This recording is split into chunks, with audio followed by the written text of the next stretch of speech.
प्रधानमंत्री नरेंद्र मोदी पुतिन के साथ एक ही गाड़ी में बैठते हैं और उस गाड़ी को लेकर खबर सामने आ जाती है। जो पुतिन साहब के हवाले से जो वेलकम हो रहा है,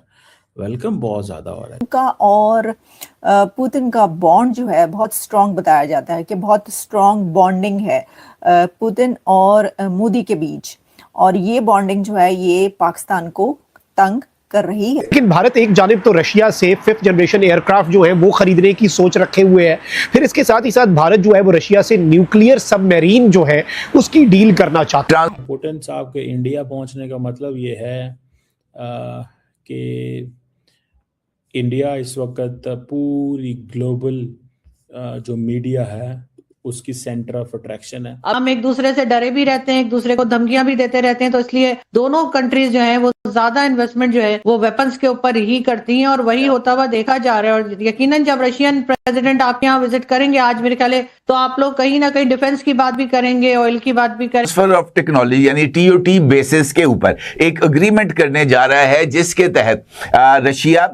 इंडिया के अंदर एक प्रोडक्शन लाइन Su-57 की तैयार करेगा। ऑपरेशन सिंदूर के बाद पुतिन का इंडिया पहुंचना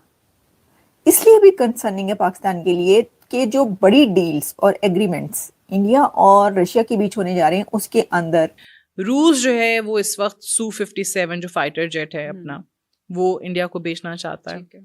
वो S-400 जो डिफेंस सिस्टम है वो उसका अपग्रेडेड वर्जन जो है वो इंडिया को बेचना चाहता है, और इंडिया लेने को तैयार भी होगा। चाहे यूरोप हो चाहे अमेरिका हो, उनकी नजर बिल्कुल दूरबीन के जैसे होगी कि यार भारत क्या खरीद रहा है, S-400 S-500 खरीद रहा है कि नहीं खरीद रहा है, Su-57 5th generation fighter jets क्या भारत ने खरीद लिया, डील हो गई, इस पे नजर रहेगी। उनका और पुतिन का बॉन्ड जो है बहुत स्ट्रांग बताया जाता है कि बहुत स्ट्रांग बॉन्डिंग है पुतिन और मोदी के बीच, और ये बॉन्डिंग जो है ये पाकिस्तान को तंग कर रही है या कर सकती है। तो क्या कंसर्न्स है इस सिलसिले में? इस सिलसिले में एक कंसर्न्स है, वैसे तो देखिए अगर आप इसको ऐसे लें कि जो रशिया और भारत का जो नाता है, जो ताल्लुक है, जो रिश्ता है वो तो बहुत पुराना है, उसके ऊपर बात नहीं की जा सकती इस तरह की जी पाकिस्तान को क्यों कंसर्न हो सकता है, कोई ज़रूरत नहीं है। यानी इसके ऊपर कंसर्न करने की कोई बात इसलिए नहीं है कि जिस तरह पाकिस्तान का चाइना के साथ जो रिश्ता नाता है वो बहुत पुराना है, और वो जिस तरह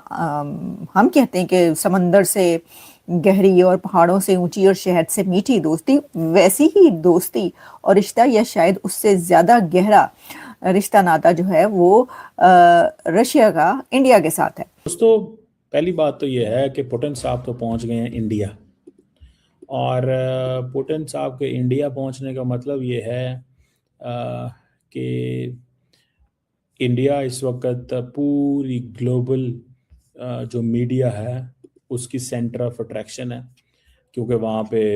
सिचुएशन ही ऐसी है। Everybody wants to talk on Putin India, Putin's visit to India, everybody wants to engage and know कि ये क्या हो रहा है। एक बात हम बैलेंस कर रहे हैं रिलेशंस अमेरिका एंड चाइना के बीच में, इंडियंस कर रहे हैं अमेरिका और रशिया के बीच में। तो हमारे सामने जब हम आप देखेंगे कि पुतिन जो है वो, आपको पता है पुतिन मेरे ख्याल है कभी पाकिस्तान नहीं आए, हम बेसिकली पुतिन को ला ही नहीं सके, हम पुतिन को ला ही नहीं सके, ठीक है जी। और ये सवाल बनता है कि पुतिन क्यों पाकिस्तान नहीं आए। मुझे याद है 2011-12 में उस वक्त हिना रबानी खर जो है वो फॉरेन मिनिस्टर थी, तो उन्होंने उस वक्त बात की, उन्होंने कहा जी कि ये बताया जाए कि व्हाट हिना रबानी खर थे कि रशियन प्रेसिडेंट इंडिया में थे उस वक्त 10-11-12 में, उन्होंने कहा जी पाकिस्तान भी आएंगे, लेकिन वो आए कोई ना। तो फिर उन्होंने उस वक्त ये जो मौजूदा फॉरेन मिनिस्टर हैं लैवरॉव साहब, तब ये भी फॉरेन मिनिस्टर हुआ करते थे, तो उन्होंने क्या किया, उन्होंने कहा जी ठीक है लैवरॉव को भेज दें। तो लैवरॉव आ गए थोड़ी देर के लिए हमारे पास, और वो सब चीज़ें जो हैं वो पता चल गई कि यार ये तो, और उन्होंने कहा हम क्यों नहीं आएंगे। जो मुझे याद है जो 2011 की, मैं नॉट टुडे, 2011 की। उन्होंने कहा जी why shall we come for Photoshop. लेकिन भारत एक जानिब तो रशिया से 5th जनरेशन एयरक्राफ्ट जो है वो खरीदने की सोच रखे हुए है, फिर इसके साथ ही साथ भारत जो है वो रशिया से न्यूक्लियर सबमरीन जो है उसकी डील करना चाहता है। लेकिन इस सब के अंदर चाइना जो है वो एक बड़ा इंपॉर्टेंट की स्टेक होल्डर बन के सामने आया और अब रशिया ये कहता है कि भाई हमारी आपके साथ कोऑपरेशन और कोलैबोरेशन है, लेकिन हम इससे पाकिस्तान के साथ अपने ताल्लुकात खराब नहीं कर सकते। तो इस पर भी डिस्कशन होगी कि भाई अगर न्यूक्लियर सबमरीन दी जाती है तो क्या वो पाकिस्तान के खिलाफ इस्तेमाल हो सकेगी या नहीं, यानी इस तरह का कोई एग्रीमेंट हो जाए। इस सब के अंदर जो पाकिस्तान है वो भी इस पर नजर रखे हुए है। चीन जो है वो व्लादिमीर पुतिन के ऊपर जो इन्फ्लुएंस है, क्योंकि देखिए व्लादिमीर पुतिन जो है वो एंटी वेस्ट एक ब्लॉक में है और उस ब्लॉक को लीड करता है चीन और सदर शी जिनपिंग। यही आपको याद होगा विजुअल्स जो परेड में थे, नरेंद्र मोदी एससीओ समिट में गया, पुतिन और मोदी की मुलाकात हुई, लेकिन उसके बाद मोदी को वहां से वापस भेज दिया गया, परेड में नहीं बुलाया गया। परेड में पाकिस्तान के PM, Chinese president, Russian president और नॉर्थ कोरिया के किम जोंग उन, वो 4 बंदे सामने थे। ट्रंप ने इनमें से 3 की तस्वीर भी लगाई और कहा कि एंटी अमेरिका ब्लॉक है और तुम लोग अमेरिका के खिलाफ डिस्कशंस कर रहे हो, वो सब आपके जेहन में होगा। अब एक तरफ तो यूरोप कहता है कि भाई भारत तेल खरीद रहा है रशिया से, फिर इवन जो यूरोप और वेस्ट की सैंक्शंस हैं उनकी वजह से भारत क्या कर रहा है, भारत शैडो फ्लीट से यानी 2 नंबर तरीके से, इलीगल तरीके से या ब्लैक में जो है वो तेल की तरसील कर रहा है। तो ये चीज़ भी बड़ी अहम है और भारत के ऊपर जो पाबंदियां लगी हैं उसकी वजह से सऊदीया और दीगर मुल्कों ने भारत की कंपनियों के साथ अब तेल वाला मामला रोक दिया है। तो अब भारत जो है वो रशिया से तेल भी इलीगली ही खरीदेगा क्योंकि भारत के पास और कोई ऑप्शन नहीं है। इस सारी सिचुएशन के अंदर रशिया के साथ इनकी ट्रेड और बाकी चीजें, अब ये रशिया के साथ अपने ताल्लुकात खराब करते हैं तो एक ही घर है इनके पास, वो भी चला जाएगा। रशिया के साथ ताल्लुकात खराब नहीं करते तो वेस्ट इन्हें मजीद तो उनके रख देगा और डोनाल्ड ट्रंप जो कि इससे पहले ही नरेंद्र मोदी की पॉलिटिक्स पर, पाक भारत जंग के हवाले से, तैयारे गिरने के हवाले से, भारत की इकोनॉमी के हवाले से, टैरिफ्स के हवाले से, सैंक्शंस के हवाले से, इंडियंस के वीजास के हवाले से, हर चीज के हवाले से नरेंद्र मोदी और भारत को टफ टाइम दे चुका है। आपको लगता है कि इस दौरे के ऊपर डोनाल्ड ट्रंप कुछ नहीं करेगा? और ये वही डोनाल्ड ट्रंप है कि जिसके यहां पर मंदिरों के अंदर तस्वीरें लगाकर, मुजस्मे बनाकर उसके आगे लोग झुके हुए होते थे भारत के अंदर। आज उस भारत में से जो विजुअल्स हैं, देखिए सड़कों के ऊपर तो इस्तकबाल के लिए नॉर्मली ऐसा होता है, पाकिस्तान में भी कोई हाई लेवल डिग्नेटरी आए,